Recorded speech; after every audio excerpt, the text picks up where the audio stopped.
Oui, on a besoin de métaux pour construire des voitures, des maisons, fabriquer des smartphones. Et aujourd'hui, si on veut tourner le dos aux énergies fossiles en construisant des éoliennes, des panneaux solaires et des véhicules électriques, eh bien oui, il faut du nickel, du cobalt, du manganèse et du lithium. Donc pour produire tout cela, on émet du CO2. Mais cela ne veut pas dire qu'on ne peut pas trouver des solutions pour décarboner l'industrie. Chez Eramet, et nous sommes fixés comme objectif de réduire nos émissions de CO2, scope 1 et 2, de 40% d'ici 2035 par rapport à celles de 2019.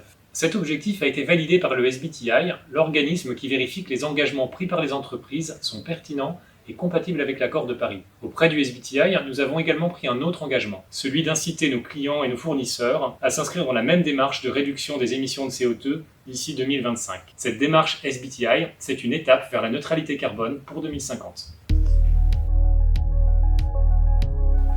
Déjà, nous quantifions et analysons toutes les émissions de CO2 sur les sites. Cela nous permet de savoir où agir et de se fixer des objectifs. Ensuite, nous intervenons sur ce qu'on appelle les émissions de scope 1 et 2. Concrètement, cela veut dire qu'on met en place des actions pour réduire les émissions directes générées par les sites et aussi pour réduire le contenu carbone de l'électricité qu'on achète sur les réseaux. On combine plusieurs types d'actions. On décarbone l'énergie qu'on consomme. On est en train par exemple de réaliser des tests en Norvège pour substituer des bioréducteurs au charbon, au coke, et on travaille à plus long terme sur l'utilisation de l'hydrogène pour remplacer le coke. On peut aussi acheter de l'électricité renouvelable. Au Sénégal, nous allons construire une centrale solaire pour remplacer 22% de l'électricité consommée dans la mine par de l'électricité renouvelable et ainsi baisser nos émissions de CO2 de 22%.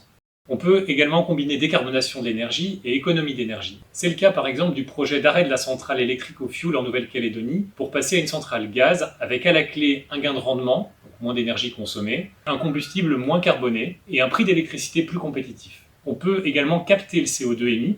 Et nous travaillons actuellement à la mise en place d'un pilote en Norvège en partenariat avec Air Liquide pour capter et concentrer le CO2 issu des gaz des fours. On travaille aussi sur la valorisation du CO2 émis par nos fours. L'idée, c'est de vendre le gaz à des clients qui l'utilisent comme intrant dans leur process.